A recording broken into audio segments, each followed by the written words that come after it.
नुपुर शर्मा और नवीन जिंदल की वजह से भारत के खिलाफ अरब दुनिया में मुहिम चल रही है और ये दोनों आराम से एयर कंडीशन कमरे में बैठकर तमाशा देख रहे हैं। इन दोनों की वजह से ये आज भारत से अरब मुल्क माफी का मुतालबा कर रहा है और ये दोनों आराम फरमा रहे हैं। इन दोनों की गंदी जबान की वजह से कानपुर में फसाद हो गया, खून बह गए, गिरफ्तारियां हो रही हैं। ये दोनों अभी भी आज़ाद हैं। इन दोनों के पागलपन से इंडियन प्रोडक्ट का बाइकाट अरब मुल्कों में हो रहा है। हिंदू भाइयों को नौकरी से निकाला जा रहा है। ये दोनों खुली हवा में सांस ले रहे हैं। सवाल ये है कि इन दोनों की गिरफ्तारी आखिर कब होगी। रिपोर्ट देखिए। शाम होते ही भारत के बेशतर मेन स्ट्रीम मीडिया के बड़े बड़े स्क्रीन पर आपको सूट बूट वाले मदारी नजर आएंगे। उनका काम हर शाम मुल्क की आवाम को तमाशा दिखाकर बुनियादी मुद्दों से गुमराह करना है। सूट बूट वाले मदारी के साथ चंद बंदरों को टीवी स्क्रीन के विन में जोड़ दिया जाता है और फिर तमाम बंदर अपना खेल दिखाते हैं। यहाँ मदारी का काम हल्का होता है और बंदरों का काम भारी। सभी बंदर एक दूसरे की कान और टांग खींचने के लिए बड़ी मेहनत करते हैं और मदारी बीच बीच में टुकड़ा उछाल रहा होता है। ना ही एंकर को मालूम होता है कि सामने वाला क्या बोल रहा है और ना ही बंदर नुमा इन तर्जुमानों को खबर होती है कि उनके क्या बोलने से मुल्क का नुकसान हो सकता है। मदारी नुमा प्राइम टाइम के इसी डिबेट की वजह से इस बार मुल्क को बड़ा नुकसान उठाना पड़ा है। सिर्फ एक या दो लोगों की गलती की वजह से आज आलम यह है कि पूरे अरब में भारत के खिलाफ मुहिम चल रही है। डिबेट के जरिए देश के हिंदू को जगाने का दावा करने वाले सड़क छाप एंकरों और तर्जुमानों ने सोए हुए पूरे अरब को जगा दिया है। नतीजे में आज कुवैत हो या कतर, सऊदी अरब हो या मुत्तहदा अरब, ईरान हो या बहरीन, एक तरफ जहां भारतीय प्रोडक्ट को शोरूम से निकाला जा रहा है, वहीं भारतीय मसनूआत के बाइकाट की मुहिम शुरू हो चुकी है।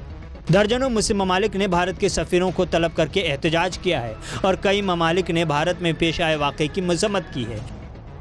शायद ही ऐसा पहले कभी आपने अरब ममालिक में देखा हो जहां भारतीय वज़ीर-ए-आज़म की तस्वीरों की तौहीन की जाती हो, लेकिन आज कुवैत कतर में वज़ीर-ए-आज़म की तस्वीर की खुलकर तौहीन की जा रही है। वजह सिर्फ और सिर्फ नुपुर शर्मा और नवीन जिंदल के गलीज़ दिमाग की वो गलाजत है जो उन्होंने शान रसूल में उंगली और गुस्ताखी की। धर्म के नाम पर बीजेपी के इन दोनों कचड़े ने एक बार नहीं बार बार हदें पार की हैं और कई बार मुहज़्ज़ब समाज को शर्मिंदा भी किया है। हर बार समाज को खामोश देखा गया, लेकिन उन्हें मालूम ही नहीं था कि नामूस रसालत के लिए दुनिया के किसी कोने में एक भी सच्चा मुसलमान होगा वो बिला ताख़ीर उठ खड़ा होगा और गुस्ताख़ी रसूल के ख़िलाफ़ बरसरे पैकार नजर आएगा। और आज यही होता हुआ दिखाई दे रहा है। नुपुर शर्मा के नापाक बोल की वजह से भारत और भारतीयों को जिस अंदाज में अरब के अंदर सख्त मुश्किलात का सामना करना पड़ रहा है वो अरब में मौजूद भारतीय शहरियों और सफ़ीरों को ही मालूम है। यकीन नहीं है तो फिर इस एक लेटर को देखिए। कतर की सरकार की तरफ से नुपुर के बयान की भरपूर मजम्मत करते हुए भारत सरकार के सामने एहतजाज दर्ज किया गया है और साथ ही खुलेआम माफ़ी का मुतालबा भी किया गया है। यानी अब भारत को अरब ममालिक से माफ़ी मांगनी होगी। नौबत यहाँ तक आ गई है और इसे लाने वाली वो गंदगी है जिसको बीजेपी ने 6 दिनों के काफ़ी हंगामे के बाद डैमेज कंट्रोल करने के लिए 6 साल की मुद्दत के लिए पार्टी से बाहर किया है। नुपुर और नवीन जिंदल जैसे कचड़ों की कमी हुक्मरान जमात में नहीं है और पहली बार इस किस्म की गंदगी इन लोगों ने फैलाई हो ऐसा भी नहीं है, लेकिन इस बार शान रसूल में गुस्ताखी का जुर्म था, इसलिए भारतीय मुसलमान की नाराज़गी को अरब और मुस्लिम ममालिक का साथ मिल गया। नतीजे में वजारत ख़ारजा के अफसरान को मुस्लिम ममालिक के सामने सफाई देते देते पसीने आ रहे हैं। OIC से लेकर गल्फ़ कौंसिल तक, इमाम हरम से लेकर रहबर ईरान तक, सबों ने भारत के साथ नाराज़गी का इजहार किया है और कुवैत कतर में नाराज़गी इस हद तक देखने को मिल रही है कि एक तरफ जहां वो भारतीय प्रोडक्ट का बाइकाट कर रहे हैं, वहीं दूसरी जानिब जो गैर मुस्लिम यानी हिंदू भारतीय मुलाजिम मकामी कंपनी में काम कर रहे हैं उन्हें भी नौकरी से फारिग करने की एक मुहिम शुरू हो चुकी है। यानी गलती किसी और ने की और सज़ा पूरा मुल्क भुगत रहा है।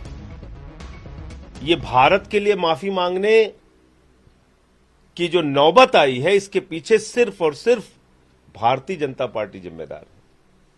इनकी नफरत की राजनीति जिम्मेदार है। नरेंद्र मोदी जी जिम्मेदार हैं। देश के प्रधानमंत्री नरेंद्र मोदी ने पूरी दुनिया में भारत का सिर झुकाया है। भारत माफी मांगे ऐसी गलती भारत ने नहीं की है। गलती भारतीय जनता पार्टी ने की है, उसका खामियाजा देश क्यों भुगतेगा। आज प्रधानमंत्री को उनके राजधर्म के बारे में याद दिलाया जा रहा है कतर और कुवैत द्वारा।